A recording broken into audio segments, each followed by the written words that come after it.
on a alterné cette année entre des thèmes, des séries qui étaient des thèmes, puis des séries qui étaient des études bibliques, des études d'une portion de la parole pour pouvoir creuser un peu plus. Alors, cette fois-ci, on vient de finir les uns les autres, qui était un thème. Et là, on va explorer une partie de la parole. Et le titre de notre prochaine série, c'est « Les petits rois ». Les petits rois. C'est qui les petits rois? C'est vous autres. C'est vous autres, les petits rois. On va explorer les rois de la Bible, mais je vais vous lire un passage dans Apocalypse. Là, on arrive à la fin, Apocalypse. Hein? Ça dit, je vis... Là, je vous donne le contexte. Jean, il y a une vision. Et Jean se retrouve soudainement dans le ciel. OK? J'aimerais ça vivre ça, là, mais lui, il se retrouve soudainement dans le ciel. On va tout finir là. OK? Puis lui, il voit le ciel. Il voit ce qui se passe en haut. OK?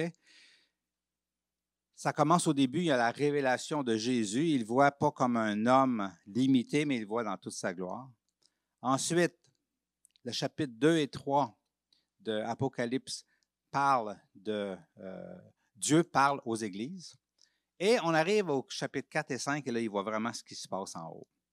Et ça dit, je vis dans la main droite de celui qui était assis sur le trône, donc Dieu était assis sur le trône, un livre écrit à l'intérieur et à l'extérieur, fermé grâce à 7 sceaux. Je vis aussi un ange puissant proclamer d'une voix forte, qui est digne d'ouvrir le livre et d'en briser les sceaux? Alors ça, c'est le livre où votre nom est écrit. Et aussi toute l'histoire du monde. C'est déjà écrit, hein, ce qui va arriver. Inquiétez-vous pas de ce que vous entendez aux nouvelles. Tout est déjà écrit. Dieu sait déjà comment que ça va finir. Mais personne, ni dans le ciel, ni sur la terre, ni sous la terre, ne pouvait ouvrir le livre, ni le regarder. Et ces gens qui parlent, ils disent, je pleurais beaucoup parce que personne n'avait été trouvé digne d'ouvrir le livre et de le regarder. Alors l'un des anciens me dit, ne pleure pas, car le lion de la tribu de Juda, le rejeton de la racine de David, a vaincu pour ouvrir le livre et ses 7 sceaux. C'est qui ça? Jésus. Amen. Notre Seigneur et Sauveur. Puis je vis au milieu du trône et des 4 êtres vivants, et au milieu des anciens, un agneau, Jésus, debout comme offert en sacrifice. Il avait 7 cornes et 7 yeux, pas comme ça qu'on le représente d'habitude dans les images de Jésus. Hein? Il était dans toute sa gloire. Et bien entendu, ici, on parle d'images. Dans l'Apocalypse, il y a beaucoup d'images qui décrivent ce qui est difficile à décrire, du mieux qu'on peut avec des termes humains. Okay? Donc, ça dit, il avait 7 cornes et 7 yeux qui sont les 7 esprits de Dieu, envoyés par toute la terre. Il vint prendre le livre dans la main droite de celui qui était assis sur le trône. Quand il eut pris le livre, les 4 êtres vivants et les 24 anciens se prosternèrent devant l'agneau, comme on a fait ce matin. Chacun tenait une harpe et des coupes d'or remplies de parfums qui sont les prières des saints. Et ils chantaient un cantique nouveau en disant, « Tu es digne de prendre le livre et d'en ouvrir les sceaux, car tu as été offert en sacrifice et tu as racheté pour Dieu par ton sang des hommes de toute tribu, de toute langue, de tout peuple et de toute nation. » On parle de nous autres dans le livre de l'Apocalypse. Vous ne saviez pas ça, hein? On parle de nous. On parle de nous ici. Il a racheté pour Dieu, par son sang, des hommes et des femmes de toute nation. Amen. Quelle gloire. Et c'est le verset suivant que je veux vous apporter, qui serait le verset central du pourquoi qu'on fait une étude du livre des rois. Okay? Ça dit, tu as fait d'eux des rois et des prêtres pour notre Dieu. Il parle encore de nous ici. Nous sommes les rachetés que Dieu parle. Il a fait d'eux des rois et des prêtres pour notre Dieu, et ils régneront sur la terre. On règne sur la terre. Avez-vous l'impression que vous régnez? Nathalie a dit non tout de suite.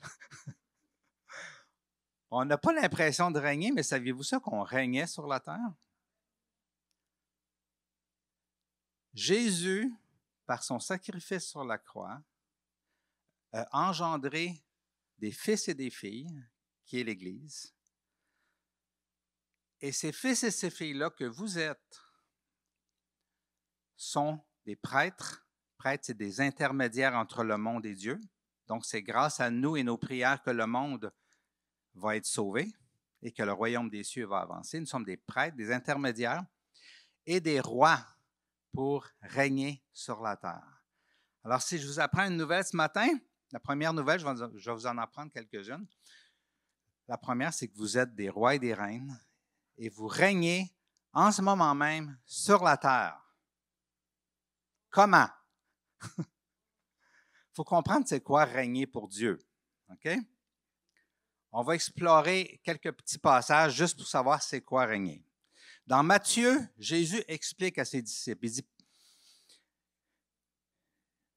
il dit, vous savez que les chefs des nations les tyrannisent et que les grands les asservissent.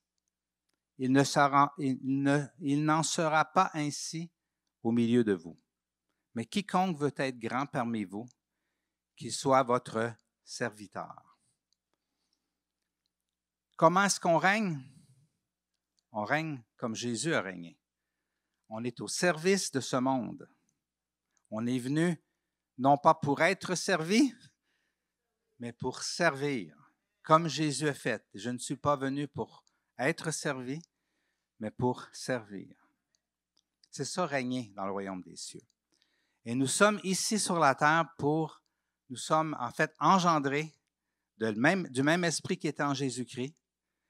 Il nous appelle frères et sœurs et il nous appelle son corps qui est sur la terre en ce moment et qui règne en ce moment, pas plus tard, en ce moment, à la manière de Jésus. On est ici pour servir le monde afin que le royaume des cieux leur soit accessible. On est aussi, on a vu dans la série Les uns les autres, pour se servir les uns les autres. Donc, on règne dans l'Église, on règne dans le monde, et même si le monde ne veut rien savoir de Dieu, c'est normal dans un royaume. Dans tout royaume, il y a des gens qui ne veulent rien savoir du roi. Et le roi règne quand même. Donc, ça ne dépend pas de ça si on règne ou non. On est là pour régner au nom de Jésus-Christ sur la terre. Donc, durant cette série, on va apprendre à partir de rois réels qui ont existé sur la terre, qui sont les descendants de la lignée de David. Et on sait que Jésus, on l'appelait le fils de David. Donc, Jésus était le roi successeur de David. Pourquoi successeur de David, même s'il est venu en Marie puis il n'a pas été un descendant vraiment des hommes, mais parce que Dieu s'est servi de l'image du roi David, qui avait un cœur selon Dieu, pour annoncer le vrai roi à venir, qui était Jésus-Christ, qui a un cœur selon Dieu, qui est Dieu en fait. OK? Et suite à David, il y a eu un paquet de rois qui ont fait des bons coups et des mauvais coups. Et on va apprendre de leurs bons coups et on va apprendre aussi de leurs mauvais coups. Amen? Brièvement, dans l'histoire de l'humanité, dans l'histoire du peuple de Dieu, il fut un temps où les hommes voulaient un roi. Pourtant, avant qu'ils veulent un roi, il y avait déjà un roi, qui était Dieu. Mais ils n'en voulaient pas de ce roi-là. Ils voulaient voir le roi. Ils voulaient être comme toutes les nations. Et ils ont dit au prophète Samuel, on veut un roi, comme les autres nations. Dieu, il dit, ouais, vous êtes mieux avec un roi comme moi, qui est bon, qui vous aime, qu'avec des rois du monde qui vont être centrés sur leur nombril et qui finalement vont se servir de vous. Et on dit, c'est pas grave, on veut quand même un roi. C'est intéressant ici que Dieu leur a accordé. Souvent, quand on insiste auprès de Dieu de choses qui ne sont pas bonnes pour nous, Dieu nous le donne, si on insiste, pour qu'on puisse apprendre par nous-mêmes que c'est peut-être pas la meilleure option. Il leur a donné un roi. Le premier qu'il leur a donné, on va laisser l'image là, c'est... Oh, OK, je vais vous le dire, en attendant que ça revienne. OK. C'est un roi que Dieu a choisi, mais il a voulu mettre un roi, pour commencer, qui n'avait pas un cœur selon Dieu. Un roi humain. Un roi qu'on se fie, qui était grand, qui avait l'air fort, qui avait l'air puissant. Ils ont mis ce roi-là, pour commencer.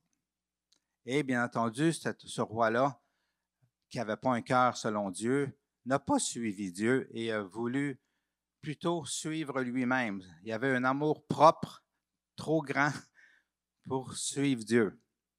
Et il a commencé à faire à sa tête plutôt que d'écouter Dieu. Et Dieu l'a retranché. Parce que tu ne m'as pas obéi, je te retranche. Je ne veux plus que tu sois le roi. Moi, je vais en choisir un maintenant à ma façon. Je vous ai donné un roi pour que vous voyiez c'est quoi un roi humain, qui n'a pas un cœur selon moi. Maintenant, je vais vous en donner un qui a un cœur selon moi. Et là, Dieu a choisi David. David qui n'avait pas une belle apparence, qui était tout petit, qui n'avait pas l'air puissant, qui n'avait pas l'air fort, mais qui avait une foi en Christ, c'est-à-dire en Dieu. Et sa vie, il la bâtissait tranquillement dans son jeune âge sur la confiance qu'il avait en l'Éternel. Et ça a été le premier roi, la première image du roi à venir, ça a été le roi David. Après ça, il s'est passé des choses que je vais vous raconter un petit peu tantôt, mais le royaume d'Israël, après David, a été séparé en deux royaumes.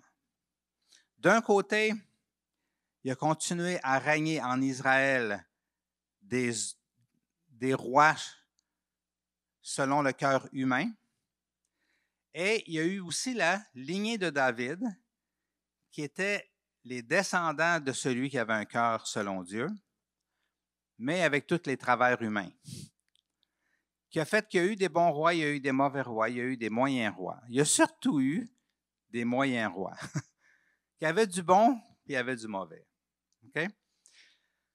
Et ça s'est passé jusqu'à temps que finalement, il y a eu peut-être 400 ans avant Jésus-Christ, un petit peu plus, un dernier roi. Et quand tout allait mal, Dieu a déporté le peuple d'Israël à l'extérieur parce qu'il ne suivait plus Dieu pantoute. Autrement dit, ça s'est dégradé progressivement au courant de l'histoire. Ce qu'on avait à cœur de faire, ces rois-là sont dans le livre de Chroniques, dans le deuxième livre de Chroniques. On va partir à peu près du chapitre 10 et on va explorer tous les rois du livre des Chroniques, okay? Tous les descendants de David, puis on va s'en servir pour apprendre. Okay? Vous savez, la sagesse, ça vient de Dieu. Plus on apprend, plus on devient sage. Plus on apprend de nos erreurs, plus on devient sage. Mais la sagesse, vu qu'on en a déjà un peu, c'est d'apprendre des erreurs des autres plutôt que d'apprendre de nos erreurs. Ça, c'est la sagesse. Hein? Tu es le deuxième d'une famille, tu regardes ton grand frère, tu vois qu'il se fait chicaner pour ça, ça va mal, je ne le ferai pas. Je vais apprendre de mon grand frère. Hein? Ça, c'est une sagesse. Ça fait moins mal que d'apprendre de ses propres erreurs. On a eu à cœur qu'on puisse ensemble apprendre des rois, étant donné qu'on est des rois et des reines. On va apprendre des autres rois, voir ce qu'ils ont fait de bon. C'est-tu bon comme plan de match? OK. Notre premier roi pour qui je veux vous parler, pour lequel qu'on veut explorer aujourd'hui, c'est Roboam. Alors, lorsque Salomon est décédé, il a légué à Roboam, son fils, le royaume. C'était dans un temps où le déclin commençait tranquillement à cause des mauvais choix du père de Roboam. Amen. Brièvement, comment commence son règne à Roboam? Je vous le raconte, mais c'est écrit dans le livre des Chroniques. sais, quand on devient roi, ça nous monte à la tête. Heureusement que Jésus nous dit, vous autres, vous allez régner comme serviteurs. Comme ça nous évite que ça nous monte à la tête. Mais Roboam, il a dit, comment je devrais régner? Vous vous souvenez que Salomon avait demandé à Dieu la sagesse. Roboam, il n'a pas demandé à Dieu la sagesse. Il a demandé aux anciens, je devrais-tu être plus dur que mon père ou moins, ou plus soft? Parce qu'on y avait demandé d'être moins dur que son père Salomon. Les anciens y ont dit, si tu respectes les gens, là, si tu respectes ton peuple, si tu les aimes, si tu les sers, autrement dit, ils vont être soumis à toi pour tout ton règne. Mais si tu es dur avec eux autres, tu risques de les perdre. Roboam n'a pas écouté ces conseils-là. Il est allé voir ceux de son âge, les jeunes, puis il leur a dit, moi, j'aimerais savoir votre conseil à vous. Puis eux autres, ils ont dit, dis-leur que tu vas être encore plus dur que ton père. Fais leur peur un peu. C'est ce que Roboam a fait. Il leur a dit, non, moi, je vais être plus dur que mon père. Vous voulez que je sois plus soft? Non, je vais être plus dur. Et c'est ce qui a fait que le royaume a été divisé en deux. C'est que toute la gang des 10 tribus d'Israël du Nord ont décidé de couper les ponts avec le règne qu'il y avait à Jérusalem, avec le roi de Juda. Et la tribu de Benjamin est restée là. Donc, il y avait 2 tribus sous le règne de Roboam et tous les rois qui ont suivi, c'était la tribu de Juda et la tribu de Benjamin. Et il y a eu des rois très idolâtres, on ne les étudiera pas, ceux-là, ceux du nord des 10 autres tribus qui régnaient à Samarie et qui, eux, ont été rois pendant tout le règne, le temps des rois en Israël. Donc, nous, on s'en tient avec la lignée de David. C'est bon? Donc, ça commence à mal. Première leçon à écrire, je viens juste d'y penser, je ne l'ai pas écrit. Quand on règne, il ne faut pas que ça nous monte à la tête. Mais Jésus nous a demandé d'être serviteurs. Fait qu'on devrait être protégé juste par ça.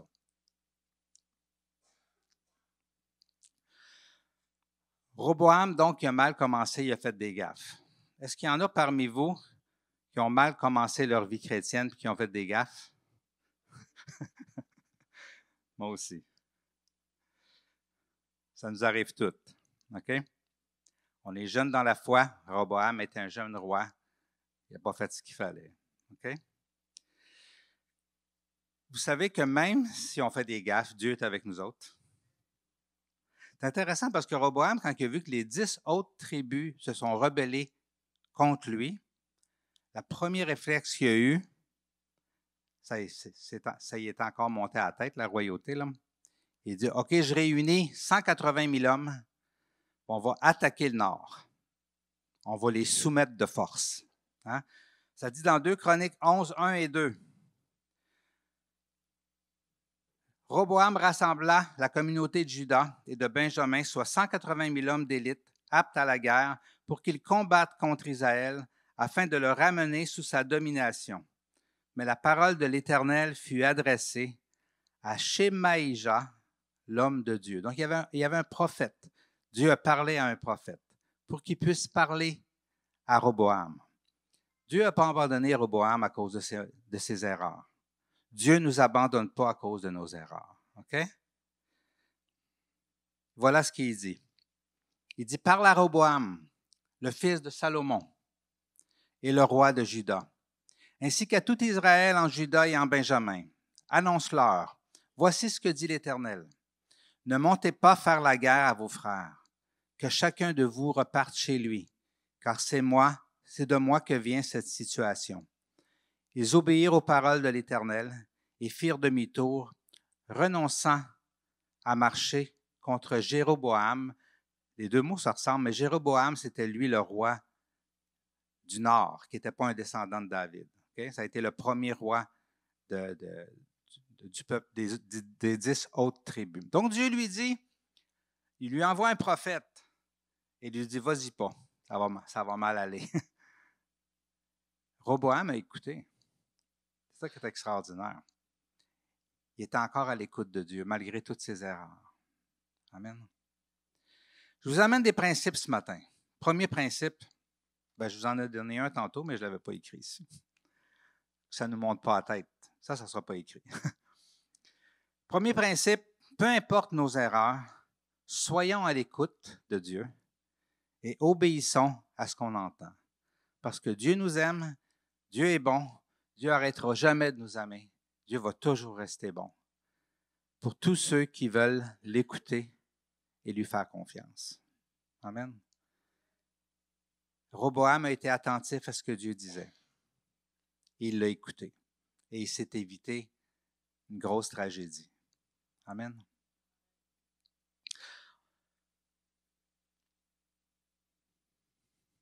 On ne connaît pas les détails de la dévotion que Roboam avait envers Dieu. Mais ce qu'on sait, c'est qu'au début de son règne, il s'efforçait vraiment de faire ce que Dieu lui demandait. Donc, les rituels au niveau du temple, l'écoute des prophètes. Il faisait ce qu'il fallait. Puis, en même temps, il bâtissait des villes, il fortifiait ses villes, il prenait soin du peuple, OK? Avec un cœur de roi qui prend soin de sa nation. Amen. C'est intéressant de voir que dans cette époque de sa vie de Roboam, ça dit un petit peu plus loin dans le chapitre 11 de Chroniques, versets 13 et 14, « Les prêtres et les Lévites qui habitaient tout Israël quittèrent leur domaine pour se rallier à lui. » Donc, tous ceux qui vivaient dans le nord, les prêtres et les Lévites, ceux qui avaient été nommés serviteurs de Dieu au temps de Moïse, ils ont tous laissé le royaume du nord et sont allés rejoindre Roboam. OK? Ça dit, ils abandonnèrent en effet leur territoire et leur propriété et vinrent en Juda et à Jérusalem parce que Jéroboam et ses fils les empêchèrent, ceux du nord, là, de remplir les services comme prêtres. Hein? Ceux qui connaissent l'histoire du nord, c'est que rapidement, ils se sont fait un veau d'or et se sont mis à adorer des veaux d'or. Alors, tous les prêtres là-bas qui ont vu que Roboam faisait ce qu'il avait à faire sont tous venus le rejoindre. Ça dit, les membres de toutes les tribus d'Israël qui avaient à cœur de rechercher l'Éternel, le Dieu d'Israël, suivirent les Lévites à Jérusalem pour offrir des sacrifices à l'Éternel, le Dieu de leurs ancêtres. Ils renforcèrent ainsi le royaume de Juda et consolidèrent la royauté de Roboam, fils de Salomon, pendant 3 ans. En effet, ils marchèrent pendant 3 ans sur la voie de David et de Salomon. Donc, non seulement les Lévites, mais tous les membres des 10 autres tribus, mais qui avaient un cœur pour Dieu, sont tous laissés, tout ce qu'il y avait, ils ont déménagé dans le royaume de Juda, sous Roboam, parce que Roboam faisait ce qu'il avait à faire. C'est un modèle important pour nous, de comprendre, OK, que lorsqu'on fait, peu importe notre maturité dans le Seigneur, peu importe ça fait combien de temps, peu importe notre connaissance, quand on fait ce que nous, on pense qui est correct, selon Dieu, ce que la parole, le peu qu'on connaît, Dieu bénit ça. Okay? Et ça attire les gens. Non seulement ça attire les gens vers Dieu, mais en même temps, ça affermit notre royaume. Notre royaume, c'est quoi? C'est notre foi, notre vie, assis vraiment sur le rocher qui est Jésus-Christ. Donc, ne disons jamais, « Ah, c'est parce que je n'ai pas beaucoup de connaissances, je ne serai pas correct, j'en connais pas assez, je n'ai pas de maturité, ou regardez les autres, puis les autres, ils ont beaucoup plus de temps d'enseigner. » Ça ne marche pas de même. Dès le départ, dès le temps qu'on accepte Jésus-Christ dans notre vie, quand on se met à marcher avec Dieu, Dieu bénit. Il voit notre cœur et il affermit notre trône.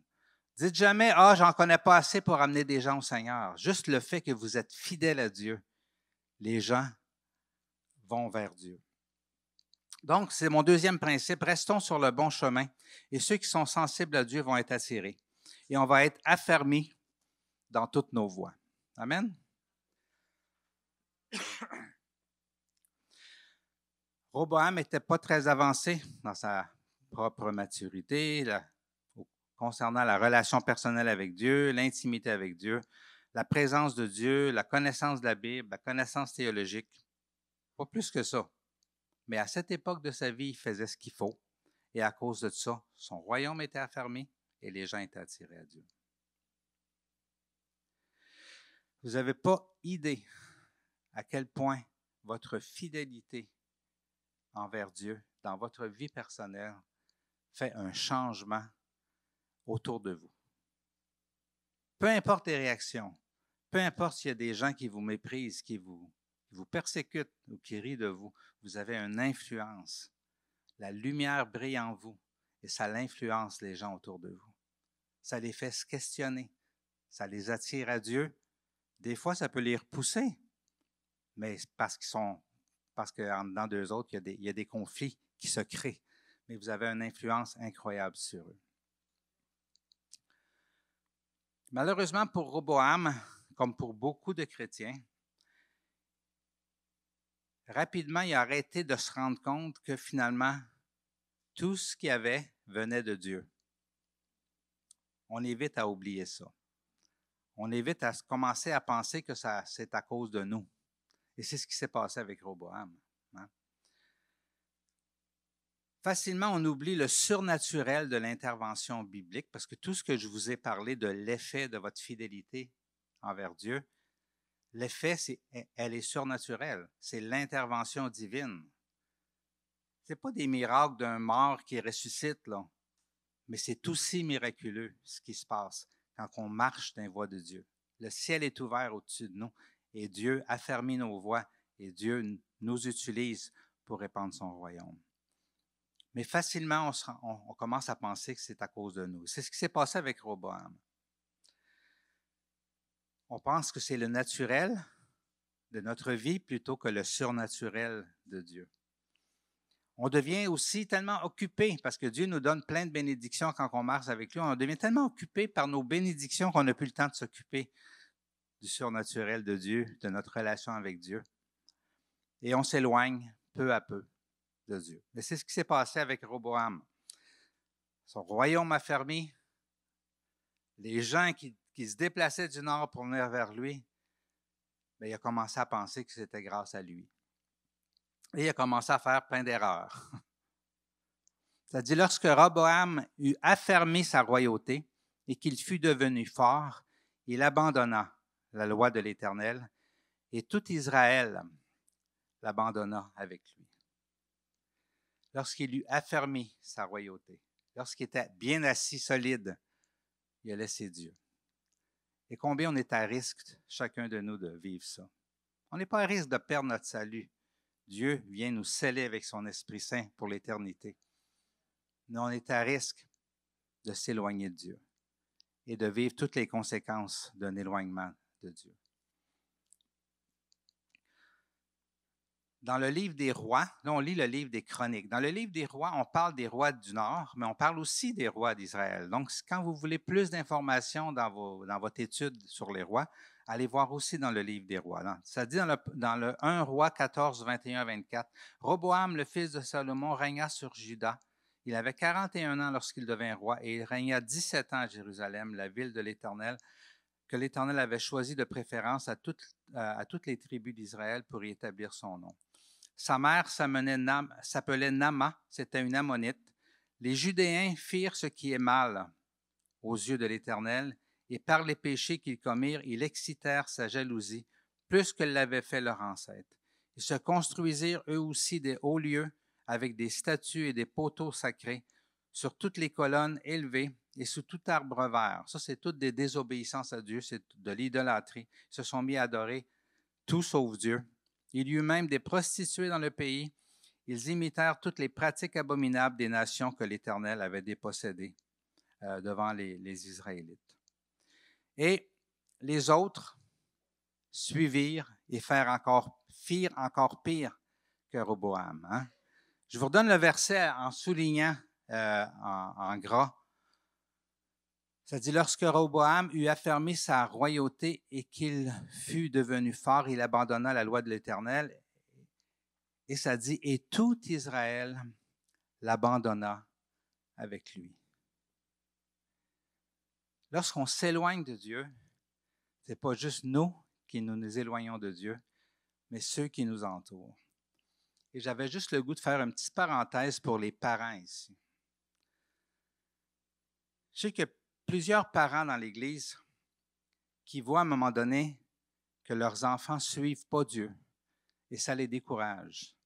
Et j'ai vu beaucoup de parents qui eux-mêmes commencent à négliger leur marche avec Dieu parce qu'ils sont déçus, parce qu'ils sont tristes, parce qu'ils sont découragés, affectés, parce qu'ils se demandent pourquoi que ça arrive. Moi, je vais vous dire, je vais vous encourager, tous ces parents-là, OK? Restez fermes avec Dieu. Suivez-le plus que jamais. Parce que si vous vous éloignez, vos enfants n'ont plus aucune chance de revenir au Seigneur un jour. C'est votre fermeté. Et Dieu m'a parlé beaucoup à moi, personnellement, face à mes enfants. C'est votre fermeté dans le Seigneur qui va leur permettre un jour de revenir. Parce que vous êtes leader de votre famille. Et c'est vrai pour vos enfants, c'est vrai pour vos enfants spirituels. La vie sur la terre n'est pas toujours facile, mais restons attachés à Dieu constamment. Si on veut que les personnes qu'on a influencées, incluant nos enfants, même s'ils se sont éloignés, reviennent à Dieu à un moment donné. Si nous, on s'éloigne, on cause leur perte. Amen. Restons fermes dans le Seigneur. Pour en revenir à Roboam, donc, il avait oublié tout ce que Dieu lui avait donné. Et mon troisième principe ici, c'est n'oublions pas que tout ce qui est bon vient de Dieu et que nous dépendons de lui dans notre vie. N'oublions jamais ça. Et restons proches de Dieu. Quand ça va bien, restons proches de Dieu. Quand ça va mal, restons proches de Dieu. Amen. Vous savez, ce qu'on ne se rend pas compte, c'est que, Jésus il dit, vous êtes la lumière du monde. Pourquoi qu'on est la lumière du monde? Parce que la lumière vit en nous. Qu'est-ce qui se passe si la lumière baisse? Vous savez, juste un spot, ça fait fuir les ténèbres. Mais quand le spot perd de son intensité, ça devient plus sombre. Donc, les ténèbres repénètrent. Et si on s'éteint, bien là, les ténèbres prennent toute la place. Et un principe spirituel, c'est la même chose que les photons, la même chose que la lumière. Si notre lumière baisse, les ténèbres reprennent du dessus. Et vous avez tous remarqué que si on néglige notre relation avec Dieu, nos vieilles bébites ressortent. Que ce soit nos défauts, que ce soit nos dépendances, notre caractère, ça revient tellement vite. C'est incroyable. Hein? Pourquoi? Parce que la lumière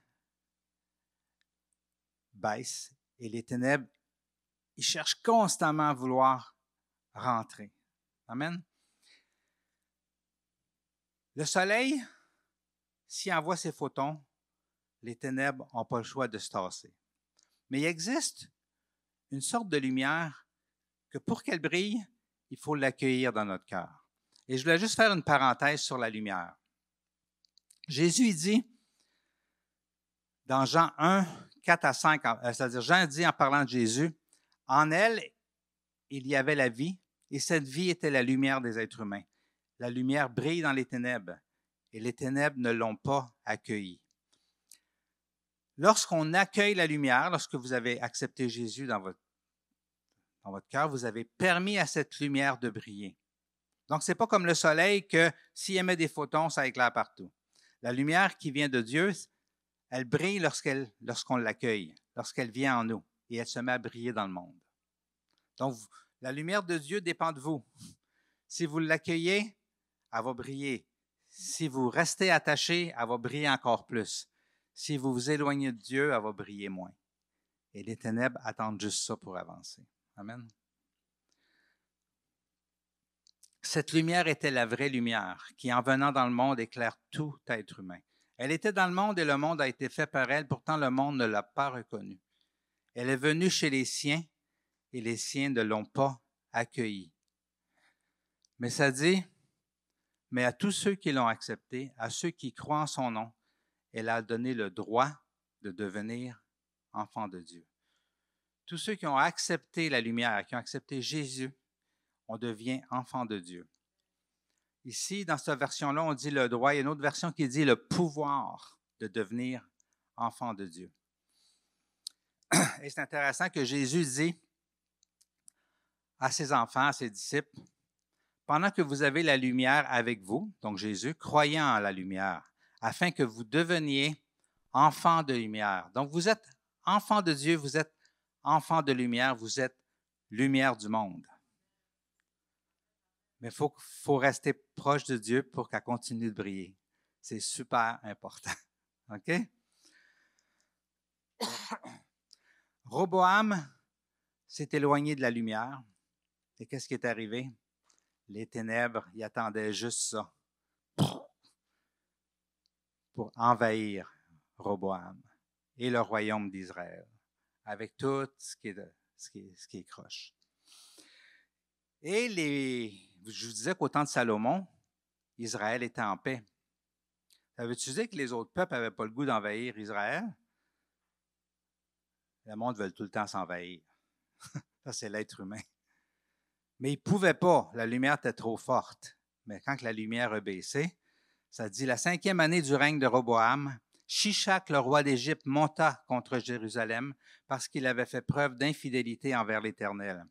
Il disposait de 1200 chars et 60 000 cavaliers, et avec lui vint d'Égypte une armée innombrable composée de Libyens et de toutes sortes d'autres. Il s'empara des villes fortifiées qui appartiennent à Juda et arriva jusqu'à Jérusalem. Les ténèbres rentraient, les envahisseurs. Hein? C'est-à-dire, alors le prophète Shemaïja alla trouver Roboam, le même que tantôt, et les chefs de Juda, qui s'étaient tous retirés dans Jérusalem à l'approche de l'ennemi, le roi d'Égypte. Il leur annonça, voici ce que dit l'Éternel. Vous m'avez abandonné, je vous abandonne moi aussi, et je vous livre entre les mains de Shishak. Qu'est-ce qu'il veut dire Dieu ici? Il dit, ma lumière était là. Aucune ténèbre ne pouvait pénétrer. Vous avez éteint la lumière. Je vous livre en les mains de vos ennemis qui veulent vous attaquer depuis tout le temps. Depuis Adam et Ève qui veulent vous attaquer. Ben, je vous laisse entre ses mains. Vous avez retiré la lumière que j'avais mise en vous. Et c'est ce qui se passe lorsqu'on s'éloigne de Dieu. Les ténèbres, ils attendent juste ça pour nous envahir. Amen. Ça allait mal. J'ai une bonne nouvelle ce matin. Avez-vous le goût d'une bonne nouvelle? Quand ça va mal, on a tout le temps le goût des bonnes nouvelles. La bonne nouvelle, c'est l'Évangile. Il existe un remède quand les ténèbres sont en train de pénétrer. Et même quand les ténèbres sont rendues là, puis quand on est rendu envahi par les ténèbres, il existe un remède. Un remède qui nous est disponible, qui est puissant et qui renverse tout. Savez-vous c'est quoi? Oui, c'est Jésus, mais on a une part à jouer. C'est quoi notre part à jouer? C'est la repentance. La repentance est puissante. S'il y en a d'entre vous en ce moment qui vivent les ténèbres, là, la bonne nouvelle, c'est que la repentance est à votre portée. La repentance, c'est quoi? C'est de s'humilier devant Dieu et dire, Dieu, j'avais tort et tu as raison. Je m'humilie devant toi, je me soumets à toi, à l'aide. Je te demande pardon. Roboam, c'est ce qui est arrivé. C'est-à-dire, les chefs d'Israël et le roi s'humilièrent et dirent, l'Éternel est juste. Quand l'Éternel vit qu'il s'humiliait, il adressa la parole à Shemaïja.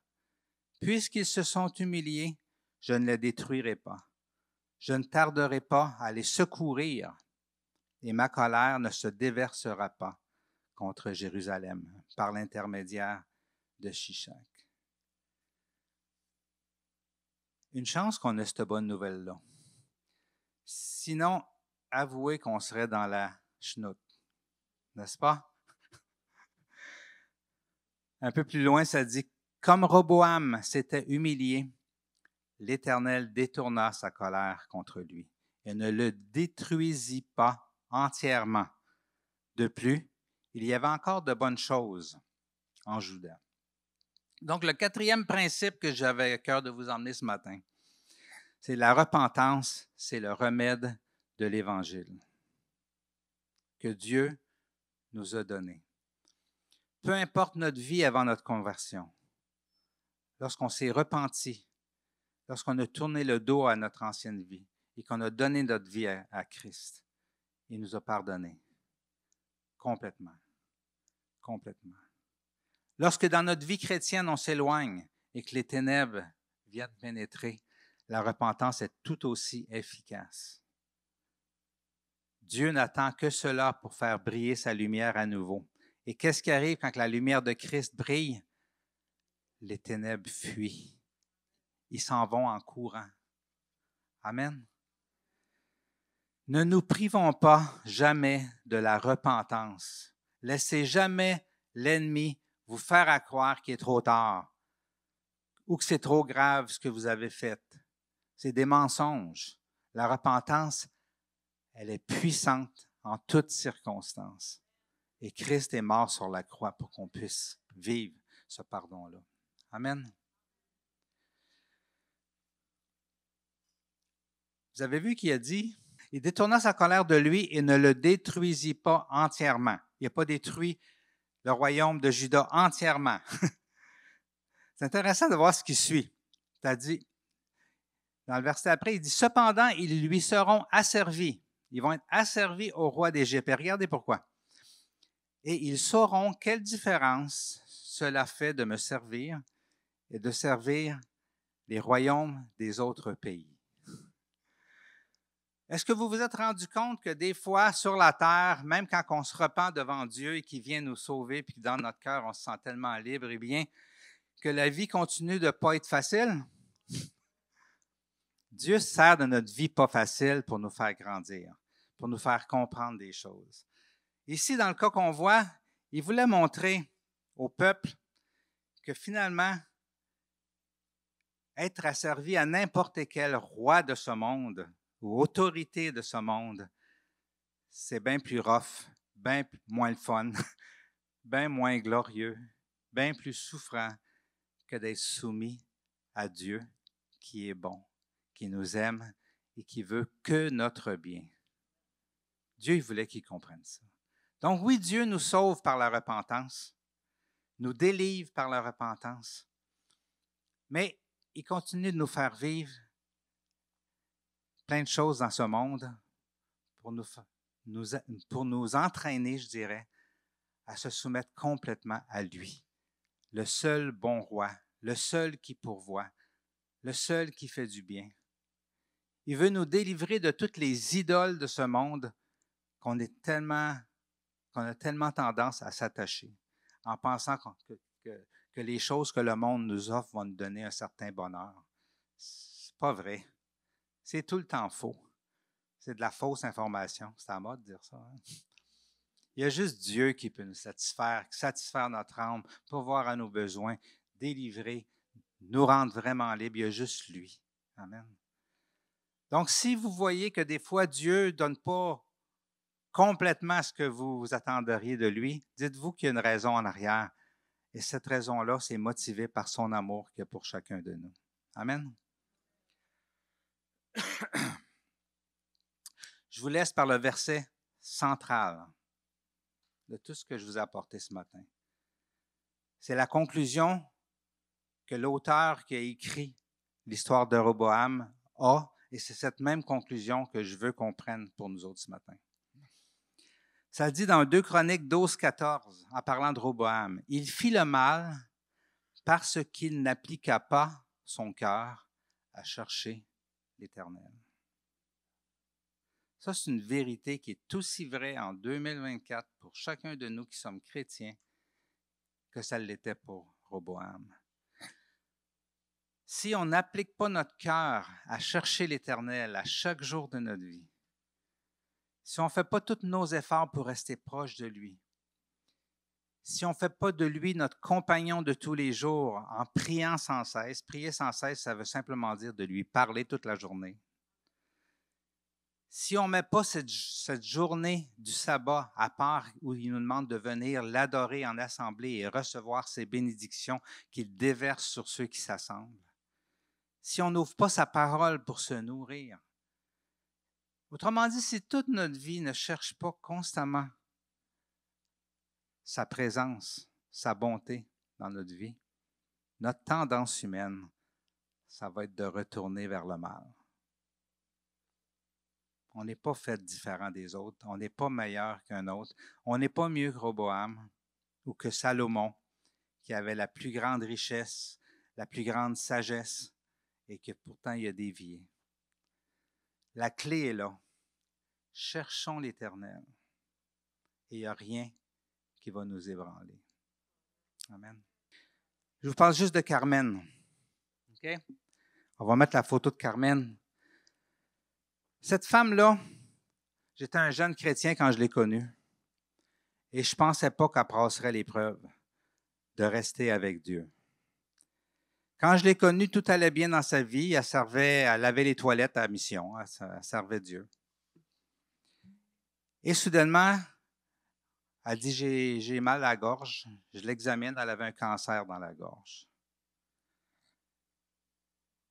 Après ça, il commence la chimiothérapie, elle tombe enceinte. À cette époque, elle est enceinte.